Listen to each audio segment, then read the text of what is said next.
Last time we covered 9 faces from that Fillmore High classroom. 9 stories that surprised all of us. But here's what I didn't tell you. There were more. Students you haven't thought about in decades. A principal who held the whole school together. A vice principal who kept everyone honest.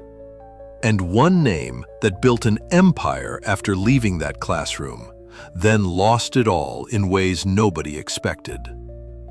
Every seat in that room had a life behind it.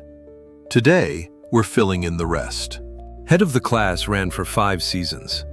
That's long enough for students to come, go graduate, and be replaced by new faces we learned to love just as much. These are the ones the algorithm forgot, but we didn't.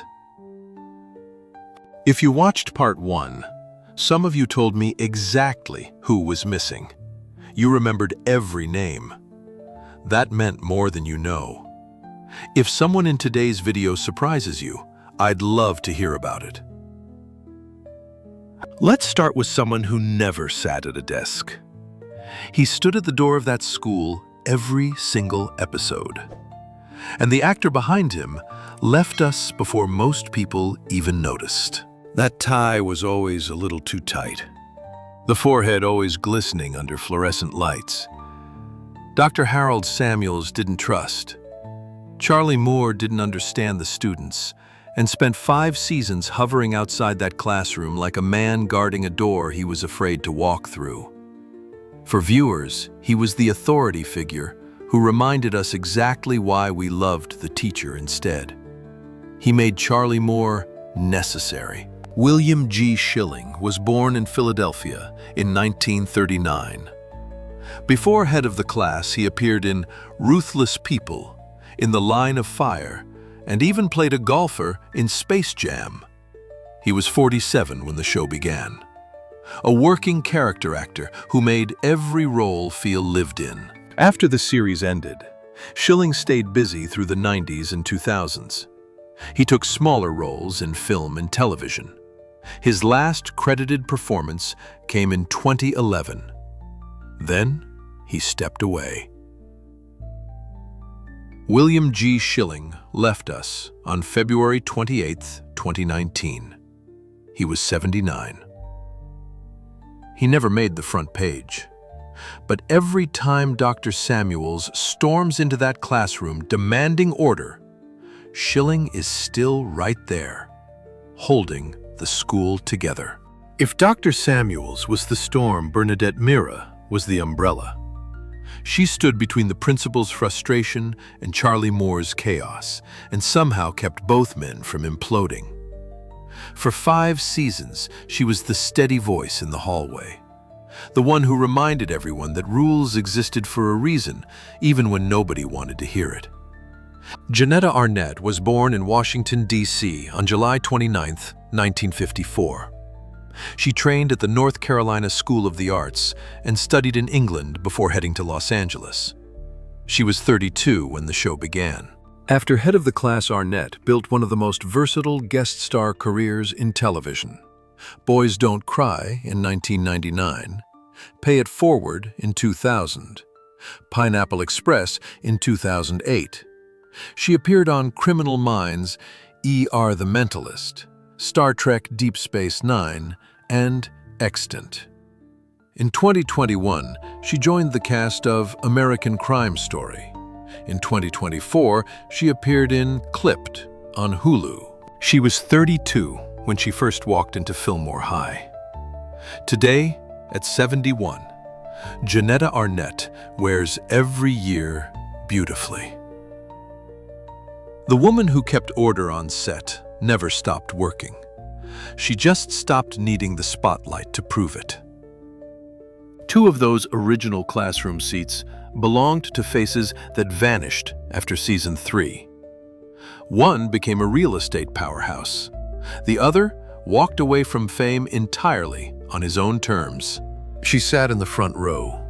Perfect hair, perfect nails, perfectly terrified of getting a B. Maria Borges grounded herself in the pilot for not getting straight A's. She was the student who looked like she had it all figured out, but was quietly falling apart underneath. For the overachievers watching at home, she was a mirror. And sometimes, mirrors are the hardest characters to love. Leslie Bega was born in Los Angeles on April 17, 1967. She spoke fluent Spanish and French.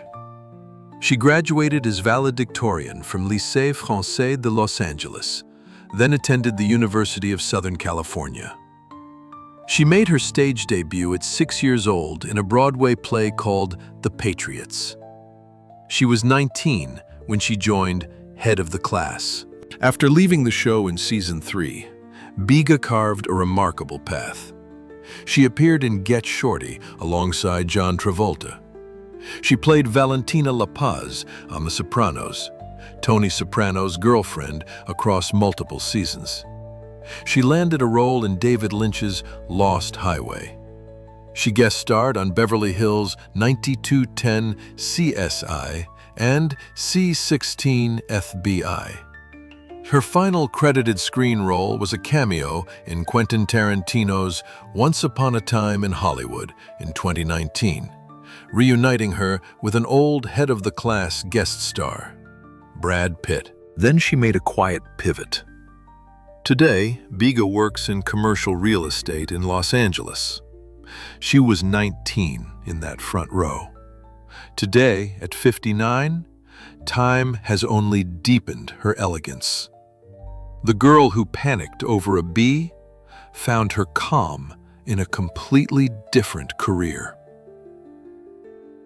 He sat in the back with a periodic table and a gentle smile. Jawaharlal Choudhuri was the exchange student from India. He didn't compete for the best grades or the loudest laughs. He just showed up every episode with a quiet curiosity that made the classroom feel bigger than one country. For viewers whose families came from somewhere else, he was the first time they saw themselves in an honors class on American television. Jory Husain was born in Milwaukee, Wisconsin on November 25, 1968. He wasn't Indian. He was a kid from the Midwest who earned the role at 17. After the show, he changed his name to Joher Coleman, honoring his Western European heritage through his mother's maiden name. He appeared in Earth Girls Are Easy and the series Undercover. He voiced Dr. Raj Desai on Disney's Handy Manny. He continued acting in smaller roles through the years. His stage debut, long before Hollywood, was in a community production of Harvey in Moose Lake, Minnesota. Population 1,500. He was 17 when he joined that classroom. Today, at 57, Joher Coleman still carries the same quiet spark we remember. He never chased fame. He chose a life that was his own. And for the kid from Moose Lake, that was always enough. We're halfway through now. If any of these names brought back a face you'd forgotten, that's exactly why this video exists. Tell me which one hit you first. I read every single comment, and yours might be the one that makes someone else remember too. She was 10 years old when the show premiered, and turned 11 during the first season. Sitting in a classroom of teenagers debating politics, writing poetry, solving equations, Janice Lazarato didn't look like she belonged. She was too young, too small, too eager to raise her hand. And that was exactly why she mattered. For every kid who was told they were too young to understand, Janice was proof that age had nothing to do with it. Tanis Valle auditioned and made such a strong impression that the producers cast her as the youngest member of the honors class. Born in New York City on December 28, 1975, Tanis was the daughter of actress Meara Turley and writer Jim Valelli. She was 10 when the show premiered. After 3 seasons, Janice left the show to attend Harvard. In real life, Tanis left acting almost entirely. She made exactly 2 screen appearances after the show. a return for the series finale in 1991, and a small role on Arrested Development in 2006. She graduated from Stanford University with a degree in psychology. Then, she did something nobody expected. She became a casting director. She trained under Deborah Zane, working on X-Men Origins Wolverine and Total Recall. She cast the series 1600 Penn and Siren. In 2021, she worked as casting director on the CBS series Ghosts and on Murderville in 2022. She was 10 years old in that classroom. Today, at 50, Tanis Valle radiates a different kind of spark. The youngest student became the person who decides who gets the part. The audition room is still her classroom. She just sits on the other side of the table now. 3 names left. One drove a limousine in the biggest action movie of the 80s. Another danced his way from fame to an undercover beat. And the last one, he's the reason most of the shows your kids grew up on exist at all. When Aristotle McKenzie showed up in season 4 with dreadlocks and an attitude nobody asked for, Dennis Blunden took one look and called him this reject from Do the Right Thing. That was the joke. But Aristotle wasn't the punchline. He was the student who didn't fit the mold and refused to apologize for it. He brought a different rhythm to that classroom. For viewers who felt like outsiders looking in, he was a reminder that the door was always open. Devorah White was born in Los Angeles on August 6, 1965. Most people don't connect him to head of the class first. They connect him to a limousine. In 1988, the same year he was guest starring on television, White played Argyle in Die Hard. The driver who parked in the basement blasted Run DMC and took out a terrorist with a town car. It became one of the most beloved supporting roles in action movie history. Before that, he'd appeared in The Blues Brothers at 15 and Places in the Heart at 19. After head of the class, he played Ice-T's brother in Trespass. Then, something shifted.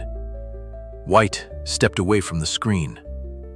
After head of the class, he trained as a certified drug and alcohol counselor and worked as clinical staff at Gratitude Lodge, a rehabilitation facility he helped establish in California, helping people recover from substance abuse. In 2020, he came back. He reprised Argyle alongside Bruce Willis in a Die Hard battery commercial that went viral. In 2023, he appeared in the Netflix series Obliterated. In 2025, he starred in a short film called One Last Drive. He was 24 when he walked into Fillmore High. Today, at 60, Devorah White is more striking now than ever. The man who drove John McClane to Nakatomi Plaza spent decades driving real people toward recovery. Nakatomiwood was never his only destination. When Alex Torres walked into that classroom in season 4, he didn't sit down. He moved. There was a rhythm to everything he did. He came from a dance background, switched to an honors program, and never stopped looking at the world like it had a beat underneath it. For viewers who loved the original cast but missed fresh energy, Alex was exactly what the show needed. Michael DeLorenzo was born in the Bronx on October 31st, 1959. His mother was from Puerto Rico. His father was Italian. He grew up surrounded by both cultures and found his way into performing through dance. He appeared in the original Fame film in 1980 and returned for the television series. He danced professionally before acting became his focus. After head of the class, DeLorenzo landed the role that defined the next chapter of his career. Eddie Torres on New York Undercover, the first primetime drama on a major network to feature 2 leads of color, one black, one Latino. He starred alongside Malik Yoba for 3 seasons on Fox.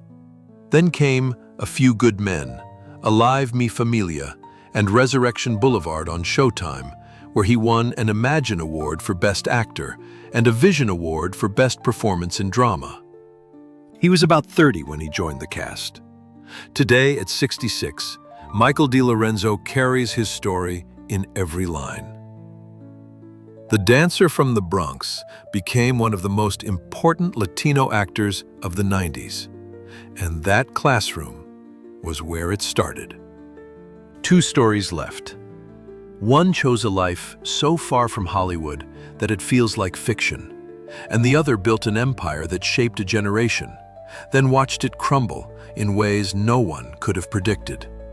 Both of them started right here in this classroom.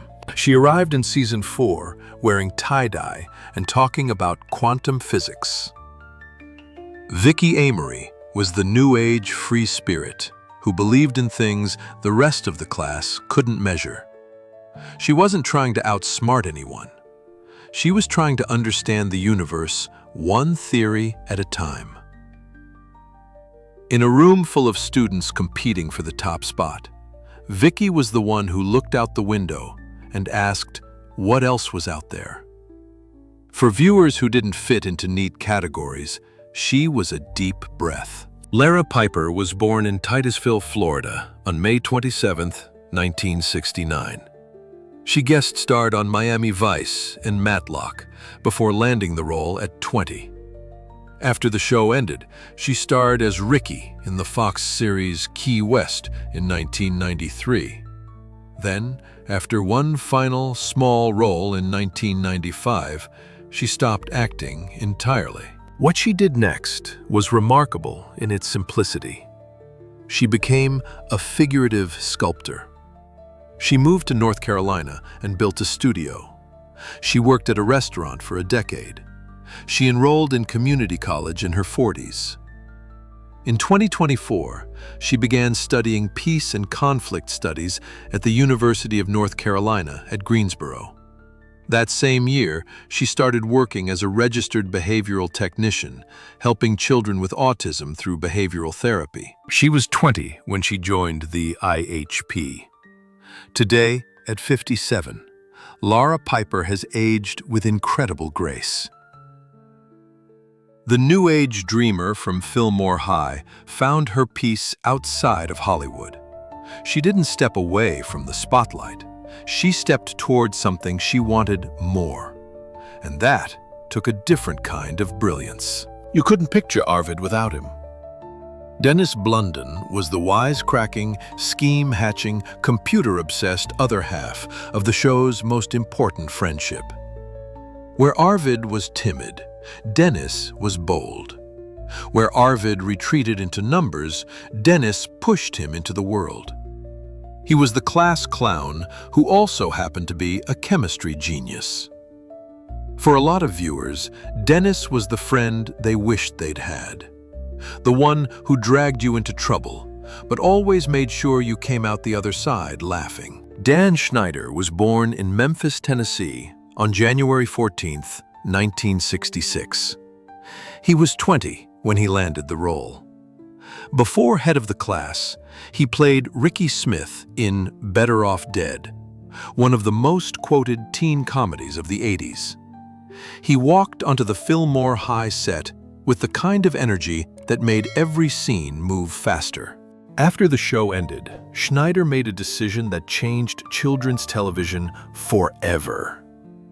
He co-created All That for Nickelodeon in 1994, then Kenan and Kel, then The Amanda Show, then Drake and Josh, then Zoe 101, then iCarly, then Victorious, then Sam and Cat, then Henry Danger. Show after show after show. For nearly 25 years, Dan Schneider was one of the most influential and successful creators in children's television. Then, in 2018, Nickelodeon ended their partnership. Life brought challenges. A 2024 docuseries examined the work environment on his shows, and public conversation followed. Schneider apologized for aspects of his behavior, defended himself against other claims, and filed a legal case that a California court allowed to proceed. His professional future remains uncertain. He was 20 years old when Dennis Blunden first pulled Arvid Engen into a scheme. Today, at 60, Dan Schneider faces the most complicated chapter of a complicated life. The kid who made us laugh in that classroom went on to make millions of other kids laugh for decades. What happens next is still being written. Before we close, there's one more moment worth holding. This video has two people who are no longer with us. We honored Howard Hessman in part 1.